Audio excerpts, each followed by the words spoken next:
Assalamualaikum warahmatullahi wabarakatuh. Selamat pagi anak-anak. Kita mulai belajar lagi ya. Baik, hari ini kita belajar PLH. Jadi siapkan pendengaran, penglihatannya untuk menyaksikan video yang akan Bapak sampaikan ini ya. Sebelum belajar jangan lupa berdoa, jangan lupa juga sarapan dan patuhilah 5M. Baiklah. Sekarang kita belajar PLH. Bapak akan membahas tentang bencana alam. Sering kali kita melihat bencana alam di televisi atau bahkan kita pernah mengalaminya. Bencana alam yang kita ketahui biasanya jika di daerah pegunungan biasanya terdapat bencana alam longsor. Kalau di daerah perkotaan biasanya sering terjadi bencana alam banjir. Nah, sekarang kita akan membahas lebih jauh tentang bencana alam yang timbul karena kerusakan manusia atau oleh tangan manusia itu sendiri, yaitu banjir. Ya, banjir. Banjir kerap kali terjadi ketika datangnya hujan, lalu hujan tersebut tidak bisa mengalir ke tempat yang lebih rendah karena saluran-saluran air pada lingkungan yang terkena hujan tersebut itu terhalang oleh sampah-sampah yang ada di sekitar. Nah, biasanya banjir ini kerap terjadi di perkotaan karena di perkotaan itu jarang ada resapan air. Nah, banjir ini adalah suatu masalah yang sangat kompleks atau sangat harus kita selesaikan bersama-sama.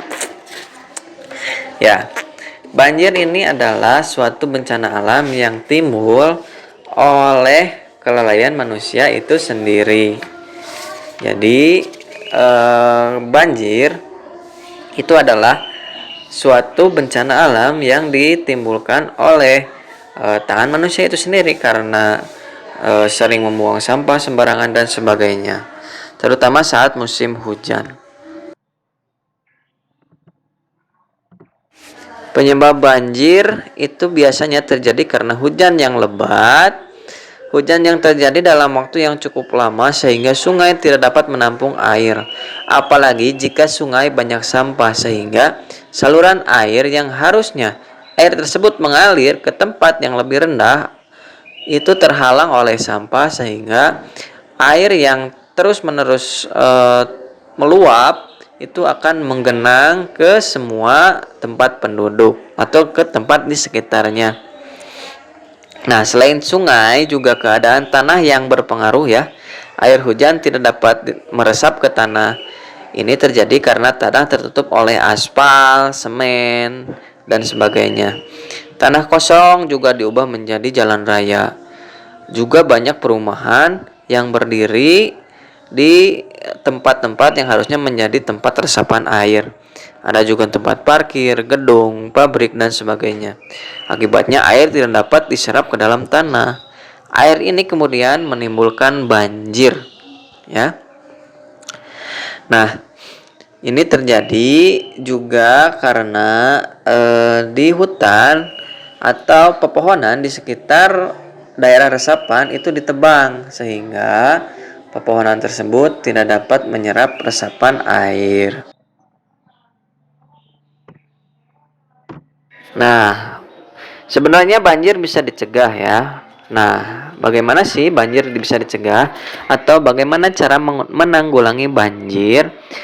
Pertama, kita bisa melakukan hal kecil terlebih dahulu, yaitu membersihkan saluran-saluran air agar air bisa mengalir dengan lancar. Nah, mulai gorong-gorong air, selokan-selokan, silakan kita bersihkan bersama-sama secara bergotong royong agar lingkungan atau agar air bisa mengalir seperti seharusnya. Selain itu juga kita bisa menanami pohon-pohon di tempat yang kurang terlihat banyak pepohonan untuk menjadi tempat meresapnya air ke pohon. Nah, ini bisa kita lakukan bersama-sama di tempat-tempat yang masih tersisa tanahnya.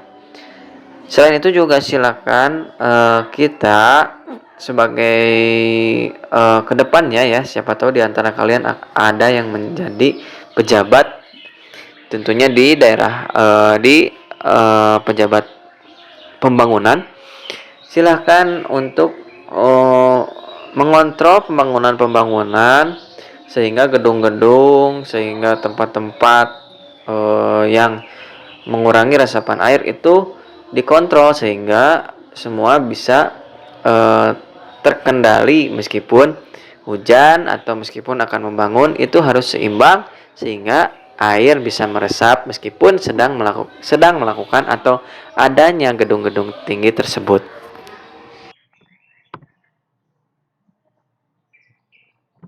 Ya, selanjutnya dampak banjir. Dampak banjir itu tentunya sangat berpengaruh pada kehidupan kita, tepatnya di daerah perkotaan. Yang pertama, dampak banjir itu tentunya akan menimbulkan kemacetan jika di jalan raya. Nah, dengan adanya air yang cukup tinggi, ini membuat kendaraan sulit untuk melintasi jalan-jalan di daerah perkotaan. Jadi banjir ini juga bisa menghambat mobil-mobil atau kendaraan sehingga menimbulkan kemacetan yang luar biasa. Lalu juga jika banjir terlalu besar, ini akan menimbulkan kerugian. Terlihat jika banjir yang terlalu besar bahkan dengan kekuatannya bisa menyeret mobil sekalipun, bisa menghanyutkan harta-harta atau dagangan-dagangan yang dijual oleh kita yang berdagang. Nah, itu ya. Jadi banjir juga bisa merugikan sisi ekonomi kita. Lalu yang terakhir, dengan selesainya banjir tentu akan menimbulkan tanah-tanah atau lumpur akibat banjir tersebut, sehingga lingkungan rumah kita terlihat sangat kotor karena lumpur-lumpur yang dipenuhi oleh akibat dari banjir tersebut. Nah, itu adalah salah satu contoh dari dampak banjir.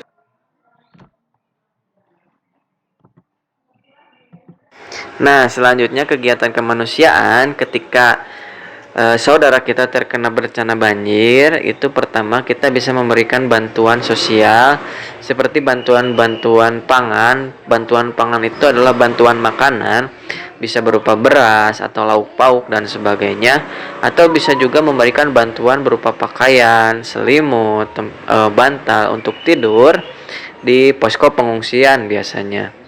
Lalu selain itu, kegiatan manusia selanjutnya itu bisa mengadakan pengobatan gratis khususnya di bidang kesehatan.